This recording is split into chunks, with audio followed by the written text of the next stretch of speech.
Before we begin, subscribe if you dare. It's the only way to be sure you'll hear the next whisper in the dark.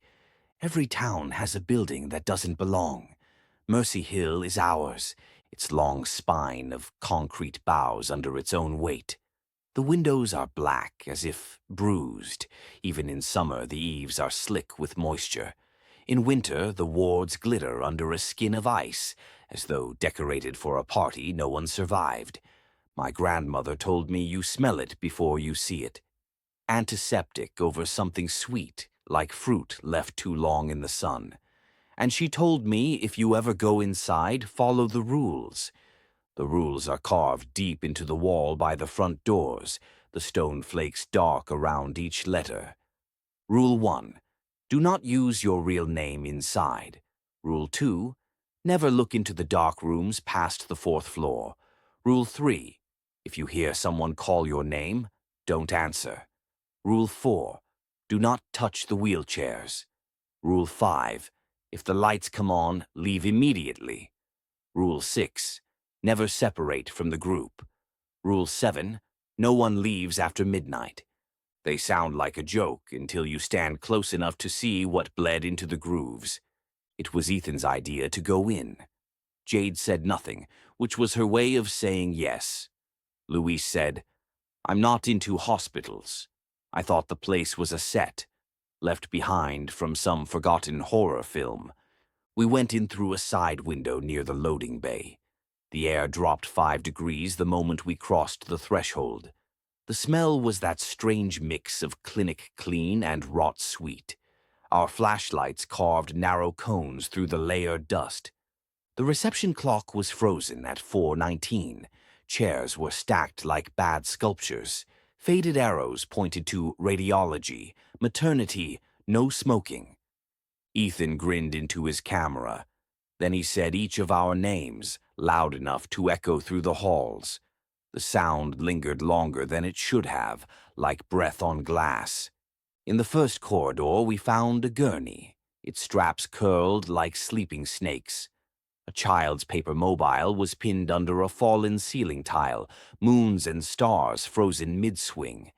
At the far end of the hallway, a wheelchair waited. One wheel turned a single click, drawing a crescent through the dust. Ethan gave it a push, but it didn't move. "Locked brake," he said. Jade murmured, "Rule 4. We kept moving. In the surgical ward, a wall calendar still read June 1979. Someone had written Summer of Mercy on it, then scribbled over the words until they tore through the paper. At the nurse's station, 5 paper clips were bent into strange shapes, like crude letters. One lay perfectly straight. Jade asked if we could hear it. Ethan asked, "Hear what?" Jade said, "Nothing." We entered recovery room 6. Another wheelchair waited there in the exact center of the room. Its seat was too clean. Ethan laughed for the camera and sat down. The laugh left the room and came back thinner. His head tilted back, jaw opening wider than it should. His eyes rolled white, and his breath bubbled like something drowned trying again. Luis reached for him, but when he pulled his hand back, it was slick. The skin at Ethan's jaw peeled away like the skin of overripe fruit, revealing teeth where teeth shouldn't be. Ethan exhaled once, rattled, and went still. We were 3. Jade said the fire escape was on the 4th floor, and we could be out in 2 minutes. Luis reminded her about Rule 2. She said we wouldn't look into the rooms. We climbed the stairs. The smell grew sharper, antiseptic laced with syrup. Phones hung off their hooks. A typewriter sat mid-line, endlessly stamping a row of dashes. Halfway up, we saw footprints in the dust. They weren't from shoes. They looked like heat had learned to walk. I told them we should go back. Jade said she saw light at the end of the hall. The 4th floor corridor flickered ahead. Rule 5 told us to leave if the lights came on. We didn't. Jade said it was calling her. At the end of the hall, a doorway yawned into complete black. Our flashlight beams vanished into it. A pale hand slid out of the dark, its joints bent the wrong way. It cupped Jade's jaw as though checking for fever, and then pulled her inside. The sound that followed was wet and fibrous. We were two. We ran. Exit signs pointed in both directions. The same dolphin mural appeared again, then again, as if the hall were looping around us. We found the stairs. The door screamed on its hinges. The lights snapped on instantly. Luis said we were leaving. Our footsteps doubled. Too many for two people. On the third floor, staff photos lined the walls. Their faces were drained of all color, but the teeth were still white. Jade's voice called for Luis from down the hall. I told him not to answer. He did anyway.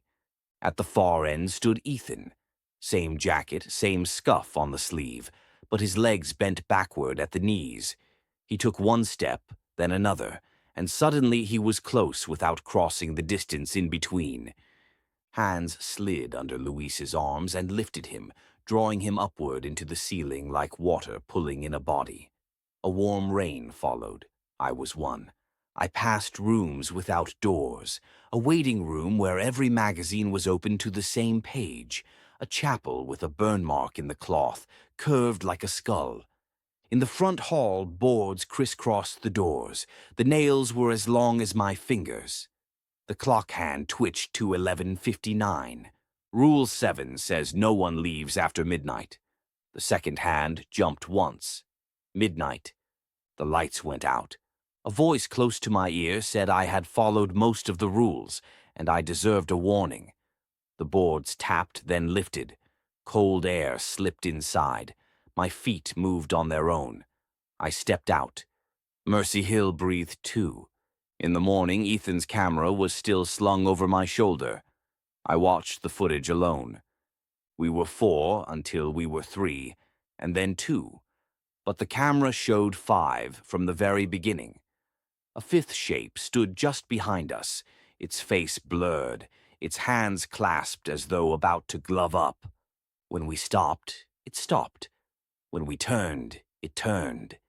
And just before Ethan sat in the wheelchair, it leaned over his shoulder and looked straight into the lens with a kindness that wasn't meant for me. I tell myself I won't go back. But there's a splinter under the skin of my wrist where the window scraped me on the way in. When I press it, it moves. That night, I didn't sleep. Every time I closed my eyes, the boards on the hospital door would lift again in my mind, and I'd see that shadow in the hall, still watching. I told myself it was just shock, just exhaustion. But sometime before dawn, I woke up on the floor.